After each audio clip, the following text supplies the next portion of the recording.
Ridgway Mayor Pat Willett says it was during a visit to the Colorado Boy Brew Pub last month that he first heard an unusual idea. Upset by low voter turnout in the U.S., the bar's owner and his personal friend Tom Hennessy started a conversation about requiring citizens to take part in the democratic process. I took it as just sort of bar talk at first, sort of interesting, sort of fun. But he soon learned it would be much more than that. It was kind of like, oh, well, let's see how this one goes. 2 weeks later, Hennessy came to a town council meeting and asked leaders to consider passing an ordinance that would require residents to vote or pay a fine. It turned out it was a very engaging, interesting discussion.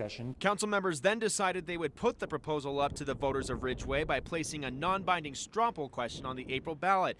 But after a few conversations with legal experts who felt it could infringe on First Amendment rights, they decided to drop it altogether. We talked again as a council before that April election, said, you know, maybe this is a great idea for the United States to at least consider as a nation, but for Ridgway to go it alone maybe doesn't make sense. Willett says he thought that was the end of it, but strangely enough, that article in the Denver Post has generated a lot of interest. A newspaper report on the proposal put Ridgway at the center of a nationwide media firestorm that's been generating buzz in town. I'd love for everybody to have the option to vote, but to be fined if you don't vote, I mean, that's, to me, it just seems wrong. And across the country ever since. A fellow called me from Illinois, said, I'm a conservative, but I think this is a great idea. Willett says the response has been overwhelming, and he's surprised how contentious some are making the issue. Some people want to paint Ridgway as the epicenter of the conflict between red states and blue states,